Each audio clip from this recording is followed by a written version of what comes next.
Untuk teman-teman yang ingin mempromosikan bisnisnya atau mendukung YouTube ini, bisa menghubungi nomor gua yang ada di kolom deskripsi. Karena saat ini Inter juga sedang was-was melihat perkembangan kasus Gudmundsson. Saat ini penyerang Genoa tersebut sedang kembali ke negaranya untuk menjalani persidangan.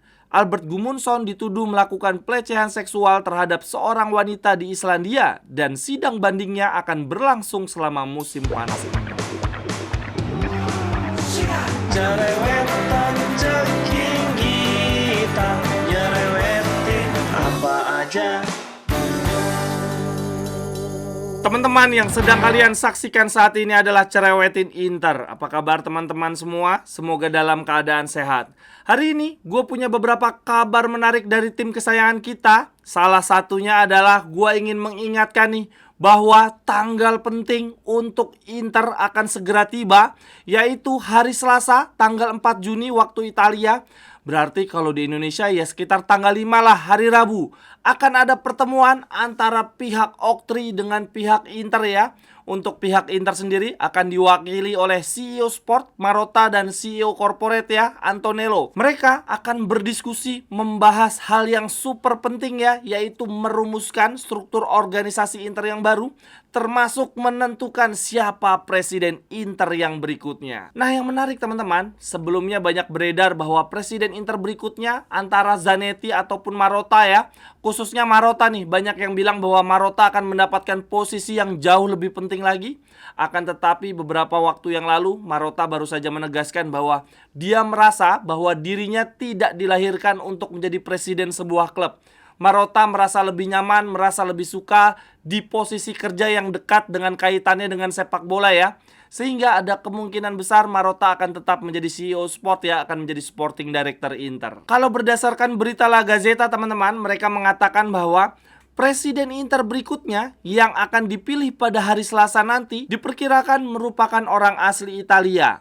Kandidat utama yang akan mewarisi kursi Zhang adalah Carlo Marchetti. Orang Italia ini telah menjadi anggota Dewan Direksi Inter sejak tahun 2021, yaitu sebagai Direktur Independen. Dia juga terkait erat dengan Oktri. Marchetti bergabung sebagai Dewan Direksi di Inter bersama Amadeo Carrassi tak lama setelah perusahaan Amerika tersebut memberikan pinjaman kepada Suning. Banyak yang menganggap Marchetti dan Carrassi merupakan perwakilan Oktri di Dewan Direksi Inter selama ini. Wah teman-teman, ini Marchetti siapa anjir? Gue baru denger ada nama Marchetti di Dewan Direksi kita. Di sini dituliskan bahwa dia adalah orang titipannya Oktri ya, menjadi Dewan Direksi Independen di Inter sebagai perwakilan Oktri. Jangan-jangan dia ini musuh dalam selimutnya Zhang selama ini. Tapi ya udahlah ya teman-teman, kita percaya aja. Selama di kursi manajemen ada Marotta, ada Zanetti, ada Ausilio, gue percayalah integritas ketiga orang itu akan memajukan Inter. Kemudian lanjut berita yang kedua terkait kepastian sponsor jersey kita di musim depan. Ini sepertinya benar ya, bahwa yang selama ini menghambat proses-proses bisnis kita adalah ketidakpastian posisi Suning di musim depan. Karena mereka gonjang-ganjing jadi banyak hal terhambat. Sekarang begitu Suning dipastikan lengser, lalu tonggak kepemimpinan dipegang oleh Oktri, sekarang semuanya menjadi lebih lancar ya. Banyak hal mulai menemukan titik terang. Beberapa waktu yang lalu kita menemukan kesepakatan perpanjangan kontrak Lautaro, lalu disusul Barella. Nah sekarang mulai ada kepastian juga terkait jersey sponsor kita teman-teman di musim depan. Ini La Gazzetta memberitakan bahwa Inter telah menyetujui kesepakatan sebesar 30 juta per tahun dengan Betson Sports untuk menjadi sponsor utama jersey. Kerjasama ini akan diumumkan dalam waktu dekat. Wah ini untuk ukuran nilai sponsor cukup tinggi lah untuk ukuran Inter ya, 30 juta per tahun. Dulu Pirelli ya ampun dikit banget 5-10 juta doang.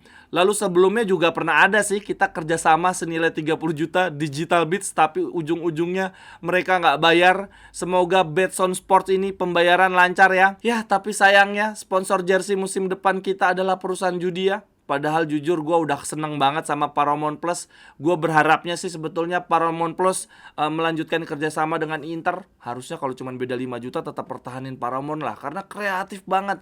Video-video Inter juga jadi bagus banget. Lalu kita di tengah musim berapa kali mengeluarkan jersey-jersey lucu. Ini kalau perusahaan judi nanti di musim depan kita mau gimmick-gimmick ngeluarin jersey baru tentang apa anjir? Kalau ini kan Ninja Turtle, Transformer, aduh gak akan terulang di musim depan. Kemudian lanjut berita yang berikutnya. berikutnya teman-teman, terkait Mercato kita nih, FC Internews mengatakan bahwa Rafael Palladino yang sebelumnya melatih Valentin Carboni di Monza, kemungkinan besar akan bergabung dengan Fiorentina di musim depan, yang juga sebetulnya pernah mengajukan tawaran untuk Carboni pada bulan Januari yang lalu. Faktor inilah yang membuat La Viola akan meluncurkan kembali tawaran baru untuk talenta muda Inter di musim panas nanti. Wah, gimana teman-teman? Ikhlas nggak nih kita ngelepas Carboni? Mau nggak mau lah, mau gimana lagi? Di satu sisi kita butuh duit ya untuk membeli striker yang matang, dan di sisi lain kita punya sumber cuan nih, sumber uang ya dari pemain-pemain muda kita, dan pemain muda kita yang punya potensi dibeli dengan harga mahal saat ini cuma Carboni. Ya, sebetulnya ini adalah win-win solution ya. Inter dapat uang bisa untuk beli striker matang, dan Valentin Carboni sendiri jadinya bisa mendapatkan menit bermain lebih banyak dibandingkan kalau dia bertahan di Inter. Tapi catatannya, semoga ada klausul buyback ya di Valentin Carboni. Jadi kalau musim depan atau 2 musim lagi ternyata Valentin Carboni berubah menjadi pemain yang sangat amat matang, sangat amat bagus, ya kita bisa membeli kembali Valentin Carboni dengan harga yang terjangkau. Lalu kemudian berita yang berikutnya masih terkait Mercato. Kali ini dari jurnalis Calcio Nico Sierra. Dia mengatakan bahwa akhirnya Aston Villa telah membuka pembicaraan resmi dengan agen Denzel Dumfries mengenai potensi transfer di musim panas. Wah, berarti nih teman-teman semakin dekat pintu keluar Denzel Dumfries. Wah, gimana nih? Gue masih agak-agak bimbang tentang Denzel Dumfries. Gue 60-40 lah. Di satu sisi gue pingin banget Dumfries dijual, lumayan dapat duit. Soalnya gue juga kadang emosi banget dengan permainan Dumfries ya.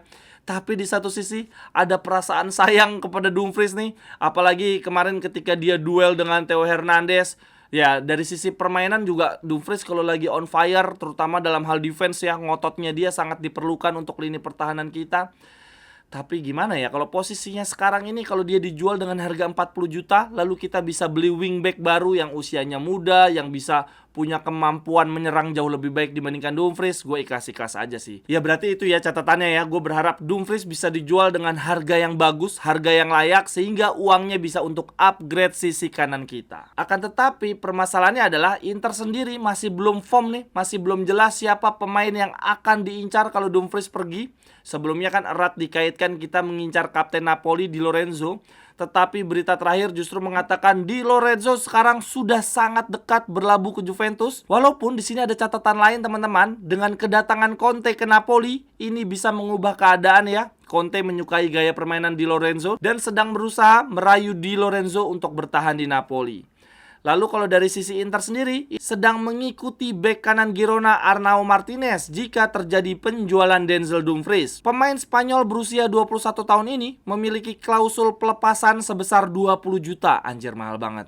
Tetapi kontraknya akan berakhir tahun depan 2025. Ini dia usianya masih 21 tahun. Musim lalu bersama Girona di La Liga main 21 kali, tidak mencetak gol dan mencetak 2 assist. Kayaknya nggak mungkin sih Inter melepas pemain selevel Dumfries ya, pemain utama, lalu uangnya untuk merekrut pemain usia 21 tahun. Dan ini bukan pemain Italia lagi, pasti adaptasinya jauh lebih sulit. Kalau gue sih merasa Simone Inzaghi pasti ngotot banget nih minta ke manajemen. Kalau Dumfries sampai pergi maka penggantinya harus Lazzari. Pertama karena Lazzari sudah dikenal ya gaya permainannya oleh Inzaghi. Dan ketika dilatih Inzaghi di Lazio, wah itu Lazzari bagus banget. Nah selain itu, ini beberapa media mengatakan bahwa Lazzari terlibat percekcokannya dengan Tudor tidak cocok dengan gaya permainan Tudor, sehingga kemungkinan besar akan dilepas di musim panas ini. Teman-teman yang ingin membeli jersey atau pernak-pernik sepak bola lainnya, linknya ada di kolom deskripsi ya. Terima kasih. Lalu kemudian lanjut berita yang berikutnya teman-teman. Ini berita yang sangat menggemparkan dari Tuttosport.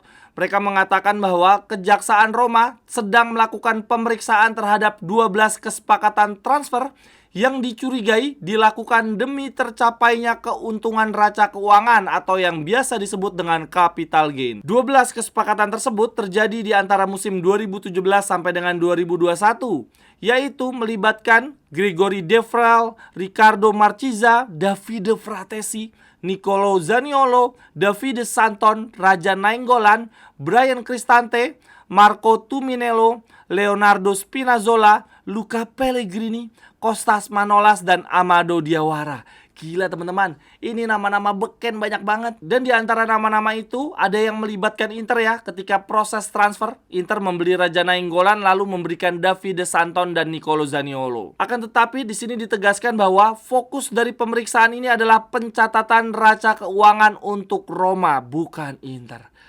Syukurlah. Jangan sampai Inter terlibat hal-hal yang kayak gini ya teman-teman.